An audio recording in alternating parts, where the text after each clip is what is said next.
berbagi ilmu.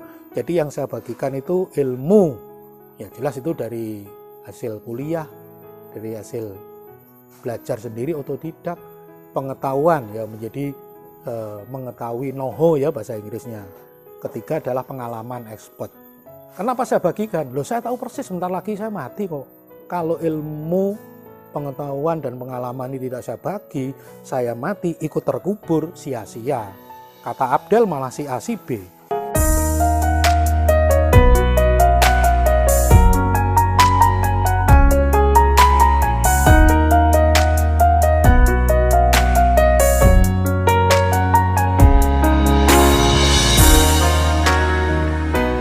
Assalamualaikum warahmatullahi wabarakatuh. Nama saya Winarno, lengkapnya Jarod Winarno. Nama usaha CV Mukti Abadi. Alamat persisnya ada di RT 5 RW 2 Dusun Sentul, Desa Sukosari, Kecamatan Trenggalek Kota, Kabupaten Trenggalek, Provinsi Jawa Timur, masih termasuk Indonesia. Awalnya ini memang saya desain untuk penggemukan. Awal sekali untuk penggemukan. Menjelang Hari Raya Korban tahun 2019, saya isi domba jantan. Bobot minimum 15, 16, 17, dipelihara selama 3 bulan. Ya, 13 minggu bisa naik menjadi 28 sampai 32, ada satu ekor yang bahkan sampai 36 kilo. Itu awalnya. Kemudian isi lagi penggemukan yang sifatnya reguler, yaitu penggemukan domba betina.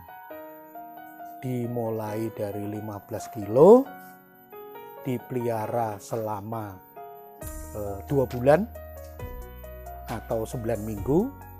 Nah, itu bisa naik sampai seminggu 1 kilo atau 9 minggu 9 kilo. Minim ada yang 7 kilo ya, tapi itu sudah untung karena pakan yang saya buat ini memenuhi kriteria harga bersahabat, kualitas hebat. Harganya murah. Ini aja untuk induk ya, pakannya ini paling Rp2.000 per kilo. Kalau makannya sih rata-rata 1,2 kilo per ekor per hari. Atau kalau dirupiahkan, ini biaya pakan per ekor per hari Rp2.500 per ekor per hari.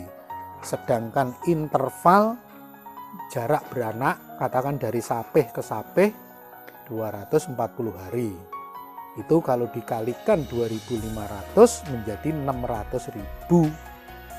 Jadi beranak satu pun kalau dijual ya masih ada lebih kalau beranak 2. Yang satu cukup untuk biaya 240 hari ke depan, yang satu katakan yang betina, seandainya 2, 1 jantan 1 betina, yang betina bisa untuk nambah populasi.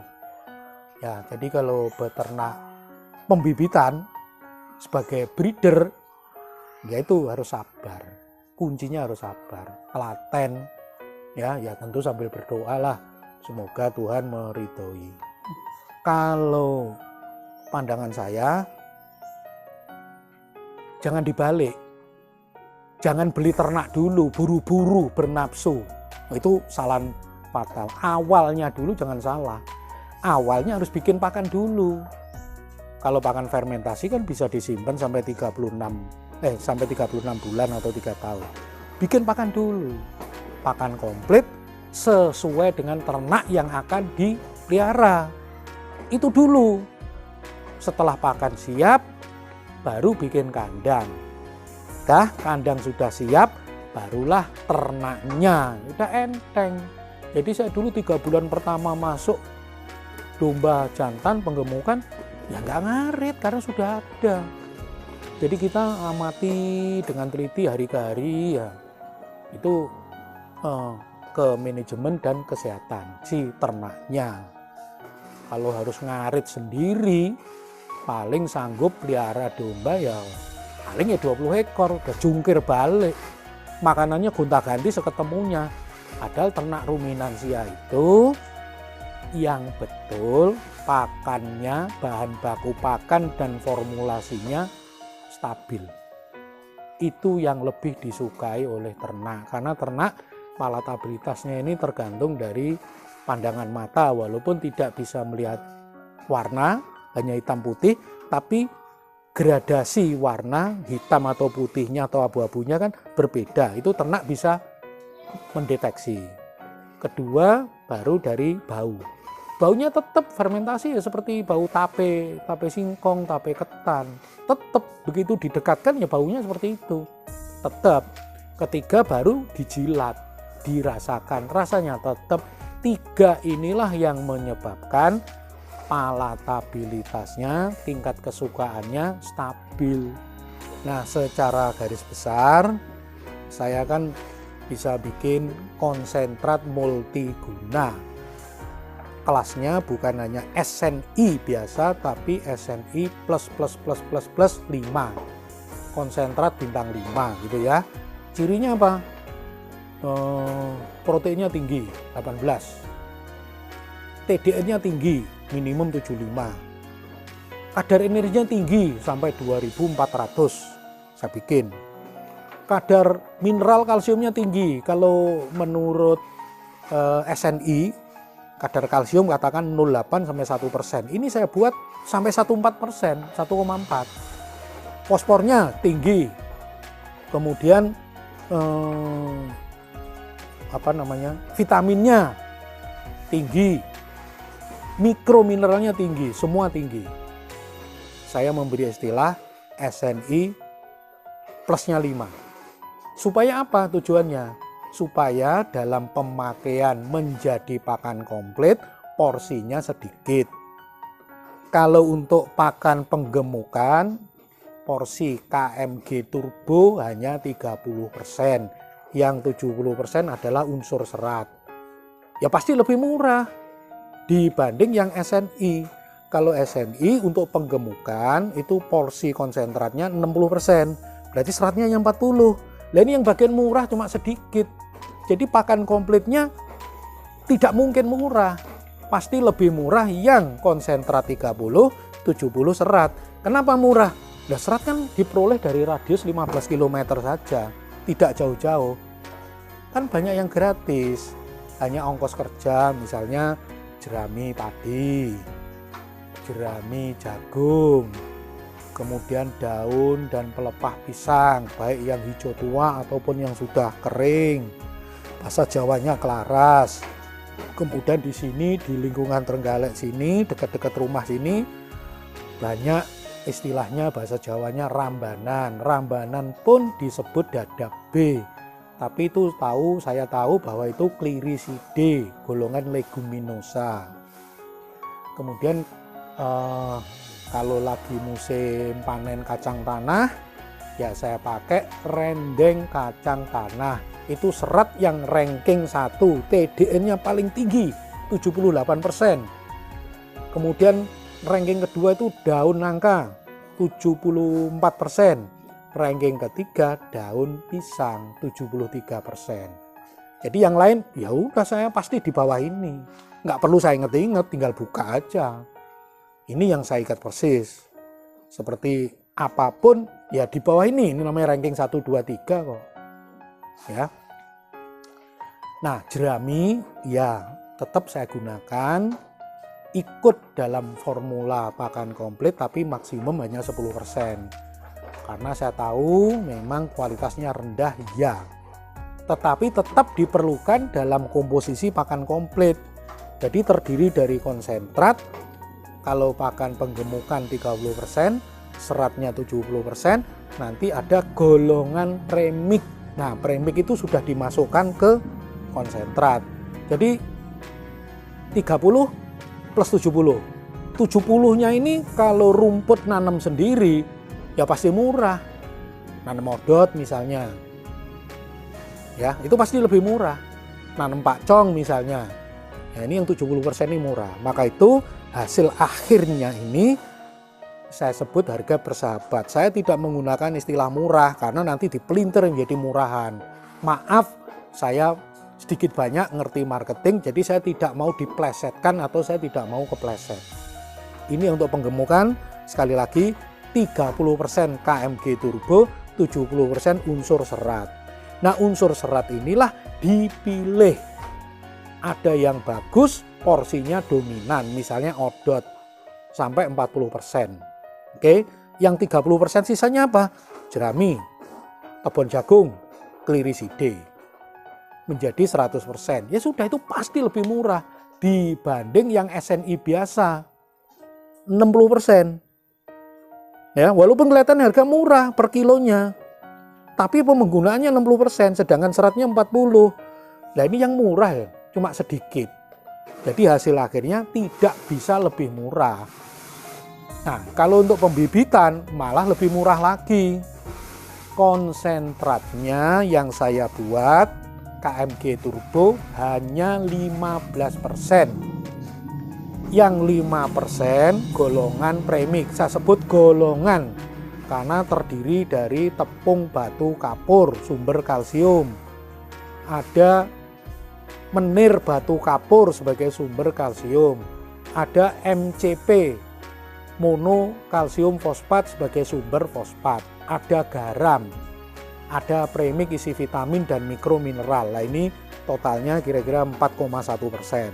Nah, sisanya serat 80 sampai 81%. Ya pasti murah.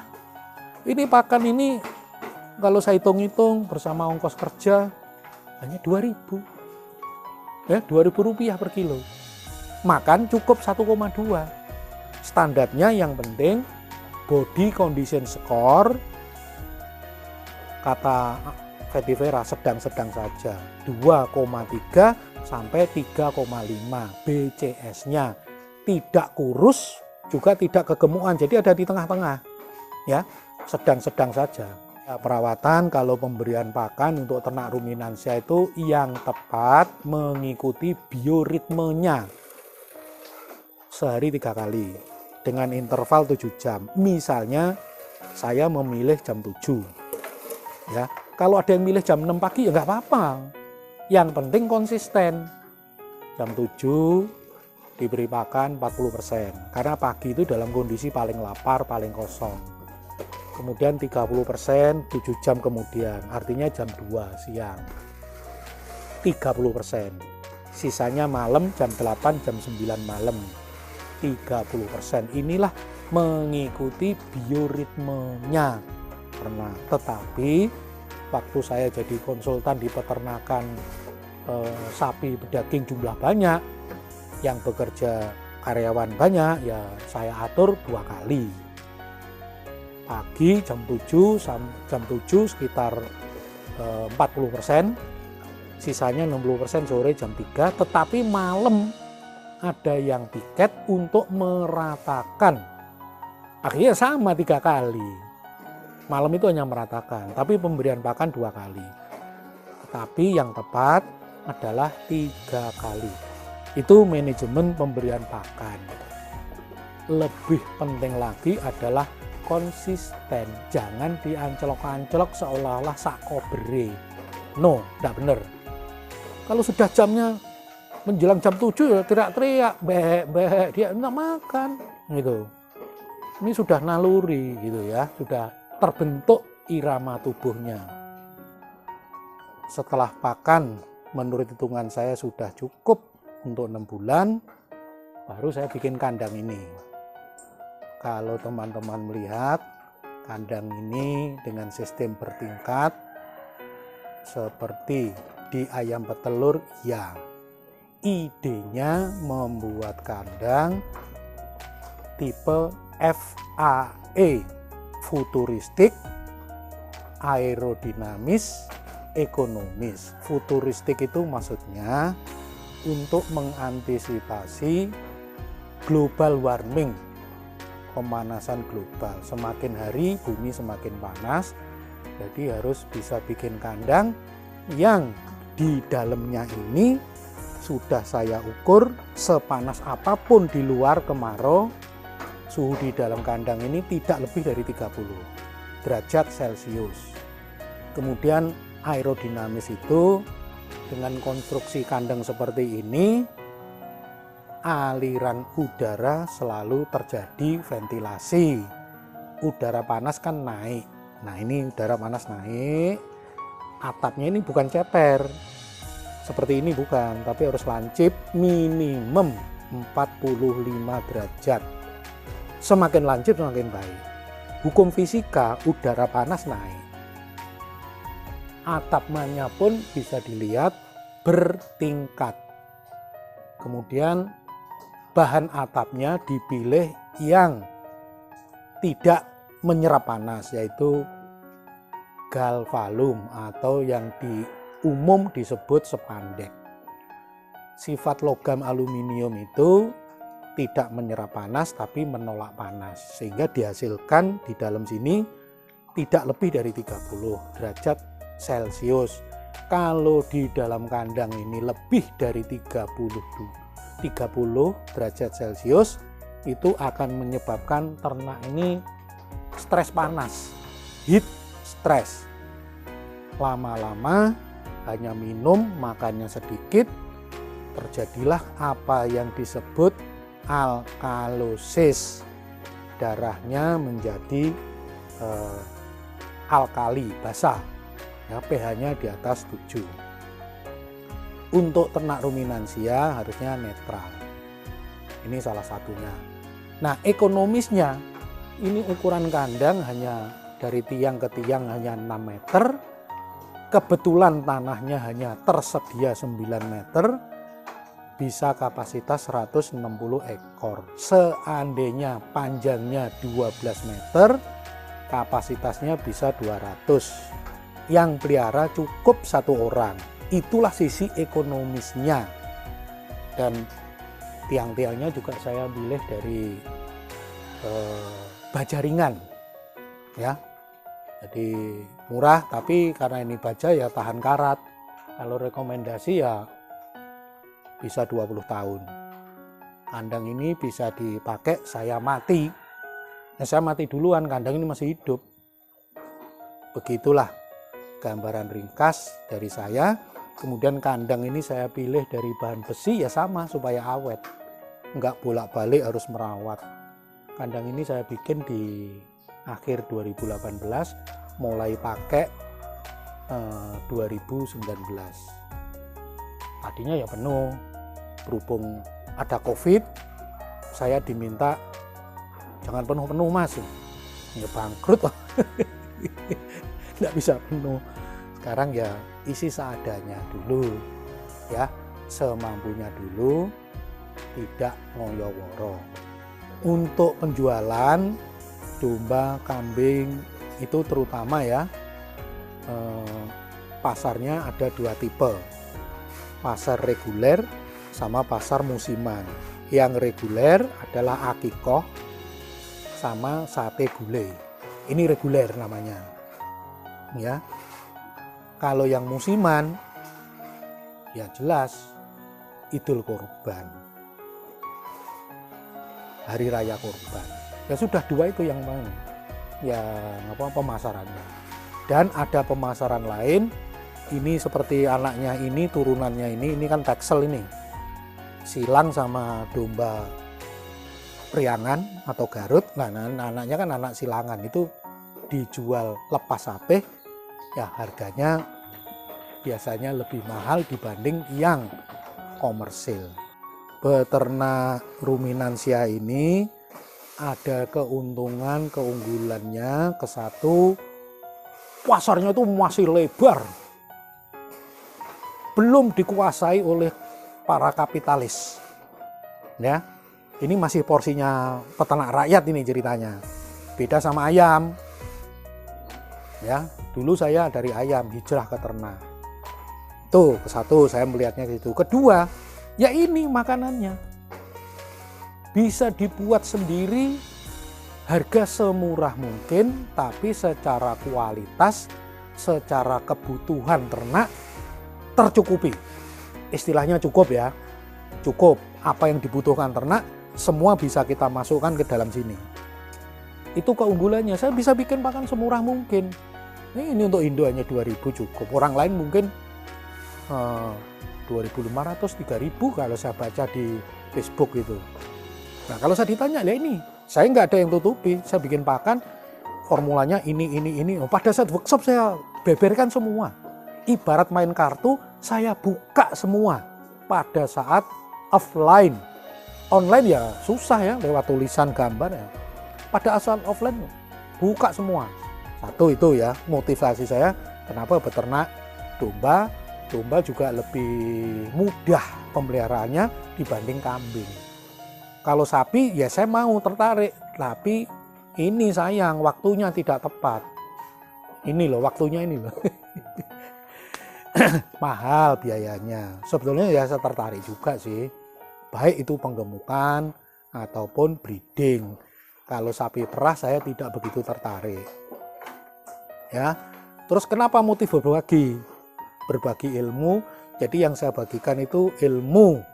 Ya jelas itu dari hasil kuliah, dari hasil belajar sendiri otodidak, pengetahuan ya menjadi mengetahui know-how ya bahasa Inggrisnya.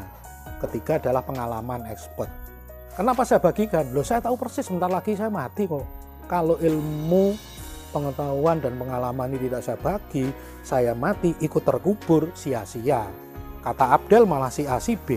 Saya juga sudah sering mengadakan pelatihan secara offline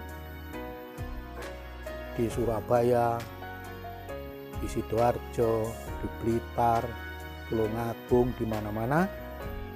Di Jogja sudah 2 kali, di Kebumen, di Bandung 3 kali. Nah ini jadwal yang akan datang, latihan offline di Tegal Salam Farm, Cariu, Bogor, di kandangnya Cak Narto sama Cak Sugiri. Nah nanti saya berangkat mulai dari tanggal 17 melatih offline juga di Kebumen tanggal 18-19. Selain melatih membuat pakan komplit fermentasi, juga presentasi mengenai proposal bikin pakan, pabrik pakan khusus ternak ruminansia. Tanggapan dari keluarga lah. Oh ya, sangat mendukung. Karena saya ke Trenggalek ini motifnya sebetulnya kan orang tua, dalam hal ini mertua. Ya, mertua dari istri muda saya sudah janda sendirian, perlu dirawat. Sebagai berbaktinya anak kepada orang tua. Mumpung masih punya orang tua, ya berbaktilah. Karena salah satu jalan pintu surga adalah berbakti kepada orang tua. Itu motifnya. Tapi ya nggak mungkin dong merawat orang tua sambil nganggur-nggur kan ya tidak. Ya harus ada kegiatan. Jadi sehari-hari setelah semua settle begini, ada orang yang membantu. Jadi istri saya kan hanya tinggal ikut ngawasi saja. Saya bisa kemana-mana, terbang seperti kupu-kupu. Ngarit 3 bulan sekali ngarit dapat itu 6 ton, itu pun masih ada sisa. Begitu, bisa saya tinggal kemana-mana. Nah kegiatan ya sehari-hari ya istilahnya mencanggul di dunia maya lewat Facebook, lewat WA, atau ya online lah istilahnya. Kepada teman-teman yang belum beternak, akan beternak, minat beternak, ataupun yang sudah beternak, jadi nggak usah takut. Sebenarnya ilmunya beternak ini hanya 10% yang diperlukan. 20% mentoring, iya. Jadi nanti kalau sudah mau beternak, ya carilah mentor. Otodidak sih bisa kalau mau. Biasanya sekarang otodidak, dibilang otodidak itu ya belajarnya kan dari kiai Google atau pondok YouTube. Ya, tapi ini kalau ada mentor secara langsung, pelaku usaha sudah beternak minimum 2 tahun. Nah, itu bisa dijadikan mentor. Karena sudah pasti merasakan jatuh bangun. Udah pasti. Tidak ada yang mulus, saya pun juga ngalami lah. Ya, walaupun sudah ada ilmu tetap mengalami juga. Kadang sakit atau mati tidak diketahui penyebabnya, ya ada. Jadi kita hanya berusaha mencegah dan mencegah. Jadi sekali lagi ilmu 10%, mentoring 20%, yang 70% nanti pengalaman masing-masing pribadi. Jadi ketiga faktor inilah yang akan menuju sukses. Yang dimaksud sukses apa toh? Bisa mencetak laba. Terutama bagi teman-teman yang belum beternak, berminat beternak, akan memulai, ya nggak usah takut, nggak usah ragu. Belajar itu jangan takut salah. Saya pun juga tidak takut salah, gagal tidak takut. Bukan dihitung gagalnya berapa kali, tapi bangkitnya lah berapa kali.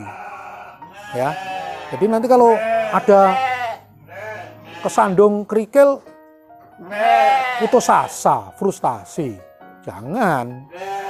Ya, maka itu diperlukan mentoring, itu maksudnya mengurangi resiko, ya. Tapi nanti hasil akhirnya ya 70% pada pengalaman pribadi masing-masing. Jadi saya pun yang saya bagi itu hanya ya ilmu yang 10%, sisanya silahkan kembangkan sendiri. Begitu sebagai penutup ya. Ini usaha ini kalau pandangan saya melihat 10 tahun, 20 tahun kedua itu 20 tahun, 10 tahun, 20 tahun ke depan masih terbuka lebar. Dan lagi bisa disambi saja loh. Katakan kalau masih bekerja jadi di perusahaan, jadi karyawan, jadi pegawai, jadi ASN, jadi polisi, jadi tentara, jadi guru, jadi dosen, tetap bisa.